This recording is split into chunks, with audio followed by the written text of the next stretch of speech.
পৰিচয়টো দিব গ'লে মই ভাৰতীয় জনতা পাৰ্টিৰ য'ত বৰ্তমান চৰকাৰৰ মণ্ডল পৰ্যায়ৰ এটা মই এজন কাৰ্যকৰ্তা হওঁ। তথাপিতো আচলতে আজি মই বিশেষ এটা কথা ক'বই লাগিব। নমস্কাৰ, মই বিশেষ অন্য এটা ভিডিঅ'লৈ মই সকলো মোৰ চেনেল ভিডিঅ' চোৱা সকলোলৈ মই মোৰ চেনেলৰ যোগেদি স্বাগতম জনাইছোঁ। আৰু মই বিশেষ আজি এই ভিডিঅ'ৰ যোগেদি আচলতে বিশেষ এটা মই কথা উত্থাপন কৰিব বিচাৰিছোঁ। বিশেষ কথাটো ক'লে কি আছোঁ গুৱাহাটীত, আৰু গুৱাহাটীত কি কাৰণে আছোঁ বুলি ক'লে বৰ্তমান আমাৰ য'ত অসমৰ বিশেষ এপিডিচিএল মানে শক্তি বিভাগৰ য'ত আমাৰ অস্থায়ী কৰ্মচাৰীসকলে আমাৰ ৭২ ঘণ্টা যিটো আন্দোলন কাৰ্যসূচী ৰূপায়ণ কৰিছে, আৰু এই আমাৰ ৭২ ঘণ্টা আন্দোলনৰ কাৰ্যসূচী আজি দ্বিতীয় দিন। আমি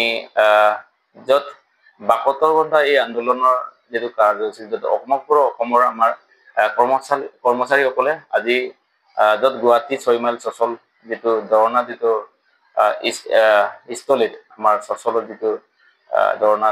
য'ত হয়, সেইখিনি জেগাতে আমাৰ সমবেত হৈ পেলাই যোৱাকালিৰ পৰা যিটো কাৰ্যসূচী চলাই আহিছে। আচলতে তাৰ আগতে মই পোনপ্ৰথমে এটা কথা ক'ব খুজিছোঁ। আজি যিহেতু চৰকাৰখন আমাৰ ডাবল ইঞ্জিন যিটো চৰকাৰ আচলতে বৰ্তমান অসমত বা আমাৰ ভাৰতবৰ্ষত আমাৰ যিটো আমাৰ বিজেপি চৰকাৰ আছে, আৰু এই চৰকাৰখন বিশেষ অসমৰ কথা ক'ব গ'লে আমাৰ মামাই কয় যে আমাৰ অসম বৰ্তমান নিৰাপত্তা, আৰু আমাৰ অসম বৰ্তমান অন্য আমাৰ ৰাজ্যতকৈ বেছি আগবাঢ়ি যোৱা আৰু এডভান্স বুলি নিজে আচলতে মামাই আজি প্ৰকাশ কৰিব বিচাৰিছে। য'ত দ্বিতীয়বাৰৰ বাবে আমাৰ যোৱা এদিন আগত যিটো গুৱাহাটীত আমাৰ ভাৰতৰ প্ৰধানমন্ত্ৰীক নিমন্ত্ৰণ জনাই, য'ত আমাৰ অসমৰ চাহ জনগোষ্ঠীৰ যিটো ঝুমুৰ নৃত্যক বিশ্ব দৰবাৰ লৈ যাবৰ কাৰণে বিশেষ এটা আগবঢ়ালে, সেইখিনি আচলতে বহুত গ্ৰহণযোগ্য কথা। য'ত আমাৰ অসমত জাতি জনগোষ্ঠী হিচাপ নাই, আৰু প্ৰতিজন জাতি জনগোষ্ঠীৰে নিজৰ নিজৰ এটা সংস্কৃতি আছে, আৰু এই সংস্কৃতি সকলোৱে জীয়াই ৰখাৰ বা তেখেতে জীয়াই ৰখাৰ যিটো প্ৰয়াস কৰিছে, এইখিনি আচলতে খুব আনন্দৰ বিষয়। কিন্তু এতিয়া বিশেষ এটা কথা ক'ব গ'লে যে এডভান্সড যিটো আছাম 2.0 যিটো পাতিছে আজি দ্বিতীয়বাৰৰ বাবে, যিটো আচলতে চাহ জনগোষ্ঠীৰ যিটো ঝুমুৰ যিটো নৃত্য প্ৰদৰ্শন কৰিবৰ কাৰণে বিশ্ব দৰবাৰত লৈ যাবৰ কাৰণে যিটো আচলতে য'ত উৎসৱ আয়োজন কৰিছে, সেই ক্ষেত্ৰত আমাৰ আচলতে কোনো ক'বলগীয়া নাই। কিন্তু ক'বলগীয়া বিষয়টো এইটোৱেই যে যোনটো বিভাগে বৰ্তমান আমি সাধাৰণ জনসাধাৰণে ২৪ ঘণ্টা প্ৰয়োজন হয়, অকল সাধাৰণ ঘৰৰ পৰা ধৰি পেলাই আমাৰ অফিচ, য'ত শিক্ষা, স্বাস্থ্য আৰু বিভিন্ন কমাৰ্চিয়েলত কাৰেণ্ট নহ'লে নচলে। কিন্তু এনে এটা বিভাগত আচলতে খুব ৮৫% অস্থায়ী কৰ্মচাৰীৰ দ্বাৰা আচলতে বিভাগখন যে চলাইছে, এইখিনি আচলতে বৰ এটা মই আজি দুখ প্ৰকাশ কৰিছোঁ। সকলোখিনি কোৱাৰ আগত মই আজি এটা কথা মোৰ পৰিচয়টো দি পেলাই ক'ব খুজিছোঁ। ময়ো বিশেষকৈ যিটো ভাৰতীয় জনতা পাৰ্টীৰ দলত য'ত মোৰ চাকৰি ৰেগুলাৰ হোৱা নাই, যেতিয়া মই বৰ্তমানো য'ত ভাৰতীয় জনতা পাৰ্টীৰ যিটো দলৰ যিটো মই এটা মণ্ডল পৰ্যায়ৰ এটা কাৰ্যকৰ্তা হয়। এতিয়া কাৰ্যকৰ্তা হয় বুলি ক'লে আমি এনেকুৱা এটা আমাৰ দলটোত এনেকুৱা এটা আমাৰ কাৰ্যকৰ্তা বুলি কোৱাৰ লগে লগে হয় MLA বা আমাৰ মন্ত্ৰী বা আমাৰ মুখ্যমন্ত্ৰী বা প্ৰধানমন্ত্ৰীৰ পৰা আদি কৰি সকলো এটা কাৰ্যকৰ্তা বুলি আমি অমধিকাৰ, অমৰ্যাদাৰ আৰু সমন্বয়ন সকলোখিনি আচলতে সমান ধৰণৰ। মানে মই মণ্ডল পৰ্যায়ৰ কাৰ্যকৰ্তা হ'লেও প্ৰধানমন্ত্ৰী মোতকৈ ডাঙৰ নহয়। ঠিক তেনেকুৱা ধৰণৰ এটা যিটো আমাৰ ভাৰতীয় জনতা পাৰ্টীৰ যিটো মূল মন্ত্ৰ আছে, এইখিনি কথা মই আজি পাৰ্টীত থকাৰ কাৰণে ক'ব পাৰিছোঁ। আৰু মই আজি পাৰ্টীত থকাৰ কাৰণে আচলতে মই আমাৰ কিছু ভাৰতীয় জনতা পাৰ্টীৰ কিছুমান মই দুৰ্নীতি বা এইবোৰ মই দেখি নাপাওঁ। আচলতে মই জনতা পাৰ্টীৰ মই এটা দলৰ যিটো মানুহ হয়, যেতিয়া মই আচলতে অন্য কথা মই চিন্তা কৰিব পৰা নাছিলোঁ। কিন্তু আজি আচলতে নিজৰ যিটো য'ত নিজৰ জীৱনৰ যিটো ৰক্ষাৰ স্বাৰ্থৰ কাৰণে আচলতে আজি মই মান মাতিবলৈ আচলতে অপেনভাৱে মান মাতিবলৈ আচলতে ওলাবলগীয়া হৈছে। যোনটো চাব গ'লে আজি মই আমাৰ দলৰ বিৰোধী যিটো ভিডিঅ' এটা ফেচবুকত ছ'চিয়েল মিডিয়াত শ্বেয়াৰ কৰিবৰ কাৰণে মোৰ শ্বেয়াৰ অপশ্যনটো দবাবৰ কাৰণে একোবাৰ মানে আপটো মোৰ কপে, এই আপটো কপে। কিন্তু আজি মই এই য'ত চচলত য'ত আমাৰ ধৰ্ণা বাকতবন্দীয়া যিটো আন্দোলনত আজি অন্য বিৰোধী পক্ষই য'ত আমাৰ আহি পেলাই যিটো আমাৰ দলটোক বৰ বেয়াকে কোৱাৰ পাছত মোৰ আচলতে নিজে বেয়া লাগিছে আৰু নিজে সঁচাকৈ নিজে ভুক্তভোগী হিচাপে মই আজি এনেকুৱা এটা অনুভৱ কৰিছো সঁচাকৈ বৰ্তমানৰ আমাৰ অসমৰ জনসাধাৰণে সুৰক্ষিত নহয়। কাৰণ যিহেতু চাব গ'লে আমাৰ য'ত বিভাগত যিটো 85% যিটো অস্থায়ী কৰ্মচাৰীৰ ভিতৰত মই এজন। আৰু এই কাৰণে মই কথাটো ক'ব খুজিছো কি যিহেতু য'ত 24 ঘণ্টা আমাৰ যোনটো বিভাগক জনসাধাৰণে প্ৰয়োজন আছে এইখিনি বিভাগতে আচলতে 85% যদি কৰ্মচাৰী যদি অস্থায়ী ৰূপে চৰকাৰে চলাই লৈ বা বিভাগে চলাই লৈ যাব পাৰে বা তেনেকুৱা এটা অৱস্থা থাকিব পাৰে, আচলতে বহুত চিন্তনীয় বিষয় এটা আহি পৰিছে। আৰু এনেকুৱা এটা আমাৰ য'ত আমি আমাৰ 85% মাজত বৰ্তমান 5,000 অস্থায়ী কৰ্মচাৰী আছে, য'ত 5,000 অস্থায়ী কৰ্মচাৰীৰ কাৰণে এটা জীৱনৰ কিছুমান কাম মানে আমাৰ বাবুকি চলিব আহিছে। কিটো বুলি ক'লে আমাৰ যিহেতু বৰ্তমান সঁচাকৈয়ে অসমৰ বিভিন্ন প্ৰান্তত গাঁৱে ভূঞে চহৰে নগৰে আমাৰ স্মাৰ্ট মিটাৰ লগোৱাৰ চিষ্টেম কৰিছে। আৰু বৰ্তমানলৈকে মই জানিব পৰা মতে 50 বা 60% অলৰেডি স্মাৰ্ট মিটাৰ লগোৱা হৈছে বুলি মই গম পাওঁ। আৰু এই ক্ষেত্ৰত আচলতে যদি সঁচাকৈ স্মাৰ্ট মিটাৰ যদি ঘৰে ঘৰে লাগে, আমাৰ য'ত মিটাৰ ৰিডাৰ যিটো কৰ্মচাৰীসকলে সঁচাকৈ সম্পূৰ্ণৰূপে জীৱনৰ কিছুমান ভাবুকি আছে, এই কথাটো আজি মই অনুভৱ কৰিছো। আৰু যিহেতু আধানিক য'ত গঠাব গৈ আছে এই ক্ষেত্ৰত চবেই ৰাইজে অৱগত। তাকে লৈ পেলাই না মই যিহেতু আচলতে বৰ্তমান এনেকা এটা মই নিজৰ দলত থাকি এটা মানে দুখ অনুভৱ কৰিছো। মই মোৰ দলটো যদি কোনোবাই বেয়াকে ক'লে মোৰ মানে ঘাটো কঁপি উঠে আৰু মোৰ বুকুখন কঁপি উঠে।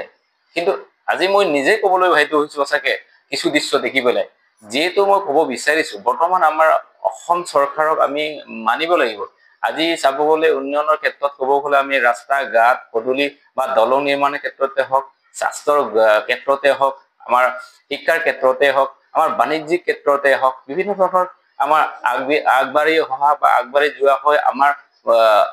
ভাৰতত এটা অন্য ৰাজ্যৰ দৰে ফেৰ মাৰিব পৰা এটা আমাৰ অসমতো আছে বুলি মই এই ক্ষেত্ৰত ভাবিছিলো। আৰু হয় এই কথাটো আমি মানিব লাগিব। কিন্তু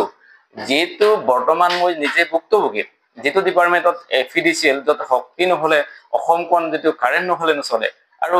য'ত বৰ্তমান 85% য'ত কৰ্মচাৰী নিজৰ কৰ্ম যিটো কাম হেৰি পেলাই য'ত ধৰ্ণা কাৰ্যসূচীত য'ত 72 ঘণ্টা ধৰি পেলাই য'ত গুৱাহাটীত যদি থাকিবলগীয়া হয়, এই ক্ষেত্ৰত সঁচাকৈ আচলতে মোৰ ফালৰ পৰা মানে বিশেষ খুব আছে। আৰু যিটো মই চাইছো বৰ্তমান হয় আমাৰ অসমখনত আগৰ দৰে আন্দোলন পৰিৱেশ বা পৰিস্থিতি নাই। আৰু যিটো আন্দোলন কৰিবলগীয়া আছে গুৱাহাটীত য'ত আমাৰ ধুনীয়াকে চচলত 6 মাইল য'ত চচলত এটা স্থান ধুনীয়াভাৱে দিয়া হৈছে, এইখিনি ঠিক আছে। কিন্তু যোনটো জেগাত আমাৰ আন্দোলনস্থলীত যিটো পৰিৱেশ দেখিছো তাত আচলতে আজি আমি 72 ঘণ্টা যিটো আন্দোলন কৰিয়ে অনুভৱ কৰিছো, আচলতে কথাটো কি যোনটো জেগাত য'ত দিছে কমচে কম ওপৰ এটা ৰদ বৰষুণ পাব নোৱাৰাকে এটা বিশেষ ব্যৱস্থা কৰিব পাৰে। য'ত এতিয়া আমি 72 ঘণ্টা যিটো আছো তাত আমি ত্ৰিপাল তৰি পেলাই মানে বিশেষ তম্বু বনাই পেলাই থাকিবলগীয়া হৈছে। আৰু বৰষুণ পৰিলেতো যিটো অৱস্থাত আছে আচলতে সুৰক্ষিত নহয়, ৰাতি শুব নোৱাৰে। এইকাৰণে আমি আজি য'ত অসমৰ বিভিন্ন প্ৰান্তৰ পৰা য'ত অস্থায়ী বুলি ক'লেতো বৰ্তমান কি আৰু কোনোবাই বিশেষ নিজৰ সম্পত্তি বেচি পেলাই আজি ধৰ্ণা কাৰ্যসূচীত অংশগ্ৰহণ কৰিবলৈ আহিছে। আৰু এইখিনি যদি 72 ঘণ্টা ধৰি পেলাই গুৱাহাটীত ৰুম চুম লৈ পেলাই টকাটো সম্ভৱ নহয়। আৰু এই কাৰণে আজি য'ত চচলত কিছু সংখ্যক মানে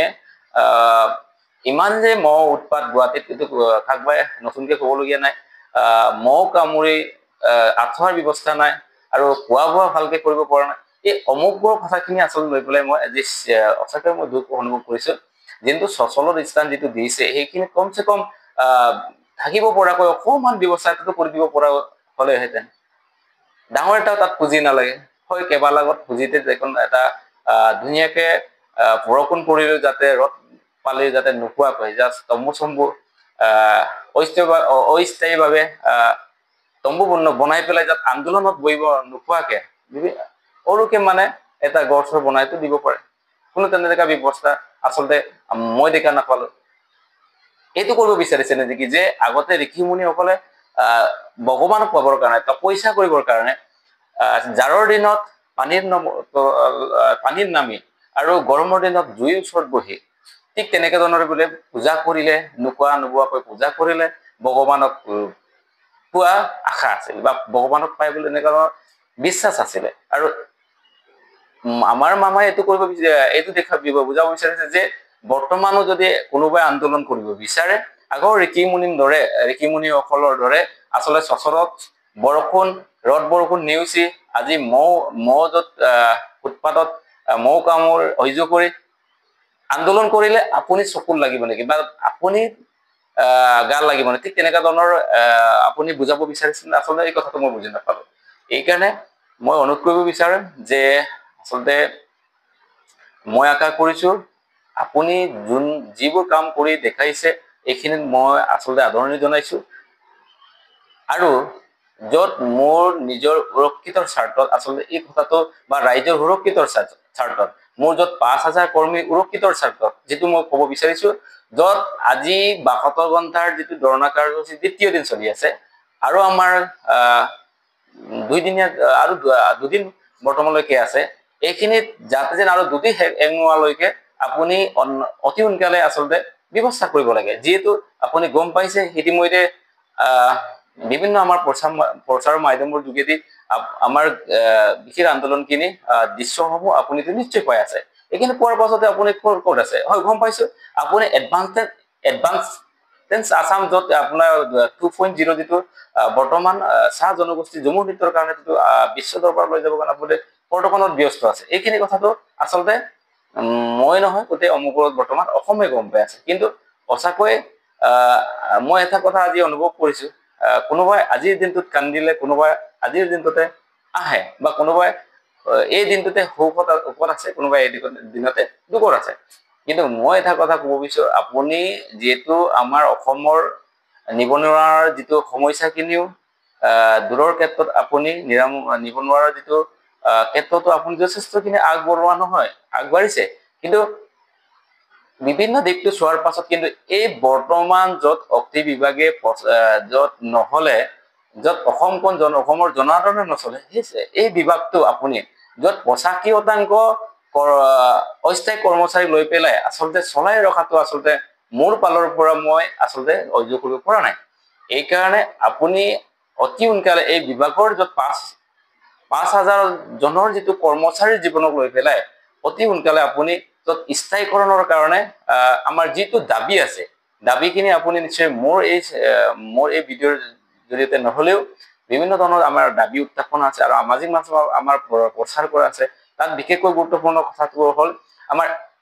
য'ত 89 ডেছৰ এটা ফিক্স পে যিটো এটা ৰুল বনাই দিছে এই 89 ডেছৰ যিটো আমাৰ যিটো ৰুলটো উঠাব লাগে আৰু যেতিয়ালৈকে চাকৰি নিয়মীয়াকৰণ নহয় তেতিয়ালৈকে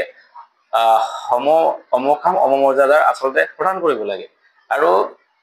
বৰ্তমানলৈকে আমাৰ য'ত আউটচোৰ্চ বুলি আমি কিছুমান আমাক য'ত 89 ডেজ মানে বাহিৰত কিছুমান আমাৰ য'ত আমাৰ কৰ্মী আছে তেখেতসকলৰ যিটো আমাৰ তালিকা য'ত দ্বিতীয়বাৰৰ বাবে প্ৰকাশ হৈছে তাতো তথাপিতো আমাৰ 100% নাহিলে এইসকলৰ কাৰণে অতি সোনকালে তালিকা প্ৰকাশ কৰিব লাগে গোটেইখিনি এনেকুৱা কিছুমান আমাৰ গুৰুত্বপূৰ্ণ এটা দাবী আছে আৰু এই দাবীসমূহ আপুনি অন্তিমকালে বিবেচনা কৰি পেলাই য'ত আমাৰ এই অক্তি বিভাগৰ কৰ্মচাৰীসকলক লৈ পেলাই আপুনি আমাৰ বিভাগক সুন্দৰৰূপে চলক আৰু আমাৰ বিভাগটো আমি ৰাইজক সেৱা কৰিবলৈ আমি আছো এইখিনিতে তাকে আপোনাক কৈ পেলাই বিশেষ ভিডিঅ'টো বনাইছো যাতে আপুনি বিভিন্ন দিশত আপুনি আগবাঢ়ি যোৱা আমিও গম পাওঁ আৰু ঠিক তেনেকে এই আমাৰ যিটো 5000 জনৰ যিটো কৰ্মচাৰী জীৱনৰ কাৰণে আপুনি চিন্তা কৰক সেইখিনিতে কৈছো আৰু আজি য'ত গুৱাহাটী 6 মাইল চচলত য'ত ধৰ্ণা কাৰ্যসূচী আমাৰ 72 ঘণ্টীয়া যিটো ধৰ্ণা কাৰ্যসূচী য'ত আমাৰ বিজেপি বিৰোধী পক্ষৰ যিটো কংগ্ৰেছ দলৰ আমাৰ মহিলা অসম প্ৰদেশৰ প্ৰেসিডেন্ট মানে অবানেত্ৰী মীৰা বৰঠাকুৰ বাইদেৱে আজি য'ত আমাৰ যিটো ধৰণৰ আশ্বাস দিছে আৰু যিটো ধৰণৰ আমাক আহক দিছে এইখিনি আমি আচলতে আমি মানিবই লাগিব আৰু যেহেতু মই আজি বিজেপি দলত ময়ো এটা কাৰ্যকৰ্তা হিচাপে যি ৰকমে আমাৰ মীৰা বৰঠাকুৰ বাইদেৱে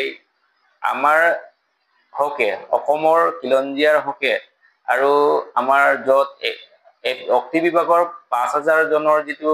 কৰ্মচাৰীৰ জীৱনৰ হকে তেখেতসকলে যিটো বক্তব্য আগবঢ়াইছে সেইখিনি আচলতে আমাৰ অন্তৰটো চুই গৈছে এইকাৰণে মই ভাবিছিলো কি আমাৰ দলটোক এনে ধৰণৰ আচলতে কোনো মানে বিশেষ নিগ্লেফাইড কৰি পেলাই কিবা এটা ক'বলগীয়া নাছিলে বুলি ভাবিছিলো কিন্তু আজি মীৰা বৰঠাকুৰ বাইদেৱে যিটো কথাখিনি বক্তব্যখিনি আগবঢ়াইছে সেইখিনি কথা আমিও নাই কৰিব পৰা নাই আৰু এই কাৰণেতো ময়ো আজি নিজৰ দলক আচলতে মই এই দলত থাকি পেলাই আজি এই ভিডিঅ'বোৰ বনাবলগীয়া হৈছে আৰু মই কিছু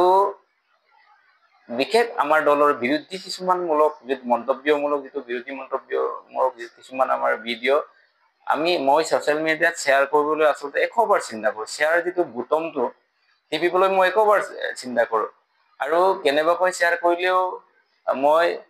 এদিন দুদিনত কিবা এটা ভাবি পেলাই আকৌ মই ডিলিট কৰোঁ ঠিক এনে মই সঁচাকৈ এই বিজেপি দলটোক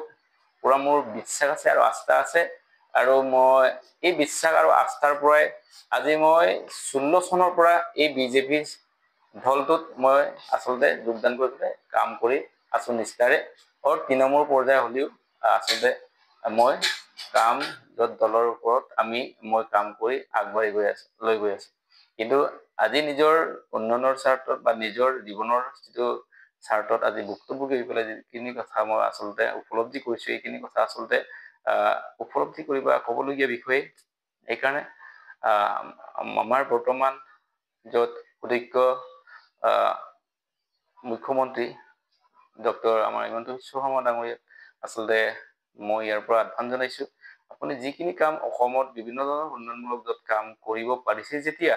নিশ্চয় য'ত শক্তি বিভাগ য'ত এটা ডাঙৰ এটা বিভাগ য'ত অসমৰ জনসাধাৰণে এই বিভাগটো নহলে আচলতে চলিব নোৱাৰে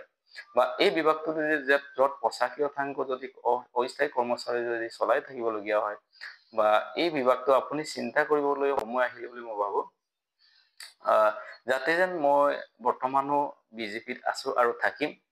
আৰু এই ক্ষেত্ৰত আপুনি অকল মোৰ কথাতে লাগি নাথাকি বিশেষ আজি আমাৰ চচলত য'ত 72 ঘণ্টীয়া ধৰ্মগত আমাৰ অসমৰ শক্তি বিভাগৰ য'ত 5000 জনৰ যিটো 72 ঘণ্টীয়া আন্দোলনত য'ত আমাৰ কংগ্ৰেছ দলৰ যিটো মহিলাৰ অসম প্ৰদেশৰ সভানেত্ৰী মীৰা বৰঠাকুৰ বাইদেৱে য'ত আমাক হাতচাৰ আৰু আহক দিছে যিটো মন্তব্য আগবঢ়াইছিল এই মন্তব্য অকমান মই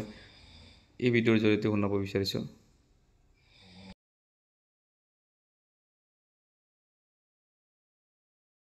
চাহ জনগোষ্ঠীৰ ঝুমুৰ নৃত্য বিনন্দী আজি ন্যায়ীভাৱে তেওঁলোকে পৰিৱেশন কৰিছে আমি সুন্দৰভাৱে উপভোগ কৰিছো তাত আমাৰ কৰিবলগীয়া বা বেয়া পাবলগীয়া কথা একো নাই কিন্তু হিমন্ত বিশ্ব শৰ্মাই যদি এই ব্ৰিটিছে যেনেকে কানি খুৱাই গোটেই ভাৰতবৰ্ষক লুটিছিলে আমাক যদি বিহু নাচ ঝুমুৰ এনেকুৱা ধৰণৰ কাৰবাৰবিলাক কৰি থাকি পেলাই এই যে হাল এৰি শিয়াল খেদাৰ কামবিলাক যে হিমন্ত বিশ্ব শৰ্মাই কৰিছে ৰাইজে কথাবোৰ পাহৰি যাব নালাগে মই এপিডিএছএলৰ কথাটোলৈ আহিম আপোনালোকক যেতিয়া আউটসোৰ্স কৰিলে তাৰ অৰ্থটো কি জানেনে পাব্লিক মানিৰে ইলেক্ট্ৰিফিকেশনৰ কানেকশন বিলাক লৈছে ৰাজহুৱা পইচাৰে কালেকশন এতিয়া কোনে কৰি আছে জানে স্মাৰ্ট মিটাৰৰ যোগেদি আদানীয়ে কালেকশ্যন চলাই আছে। অসমীয়া লোকসকলক যিসকল ইয়াত মিটাৰ ৰিডাৰ হিচাপে কাম কৰি আছে, টেকনিচিয়ান হিচাপে কাম কৰি আছে, আপোনালোক আউটচোৰ্চ কৰিছে। আদানীয়ে এদেও দুদেওকে গুজৰাটী, ইউপি, বিহাৰৰ পৰা মানুহ আনি অসমীয়া এইসকলক আউটচোৰ্চ কৰাবিলাকক কাম শেষ হ'লে আঁতৰাই দিব। আজি যেতিয়া তাঁৰত লাগি, বিজুলী তাঁৰত লাগি এইসকল ৱৰ্কাৰৰ যেতিয়া মানুহৰ মৃত্যু হয়, তেতিয়া তেওঁলোকে APDSLৰ পৰা মাত্ৰ 10,000 টকা দিয়ে আৰু শ্ৰাদ্ধ দিনাখনৰ কাৰণে 10,000 টকাৰ কাৰণে তেওঁলোকে বাথৰুম কৰি পাবলগীয়া অৱস্থা হয়। যিসকল অফিচাৰ আছে তেওঁলোকক এটা কথা ক'ব বিচাৰিছো যে আপোনালোকে যিসকল লোকে নিজৰ জীৱনটোক, নিজৰ প্ৰাণটোক ৰিক্সত লৈ তেওঁলোকে ইলেক্ট্ৰিচিটি লাইন দিয়াৰ ক্ষেত্ৰত, মেৰামতিৰ ক্ষেত্ৰত, লাইন কটাৰ ক্ষেত্ৰত, বিল কালেকশ্যনৰ ক্ষেত্ৰত, মিটাৰ ৰিডিঙৰ ক্ষেত্ৰত APDCLক যিখিনি তেওঁলোকে অৰিহণা আগবঢ়াই আছে, APDCLে এই কথাবিলাক পাহৰি গৈছে।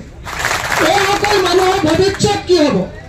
এইসকল মানুহৰ ল'ৰা ছোৱালীৰ শিক্ষা কি হ'ব?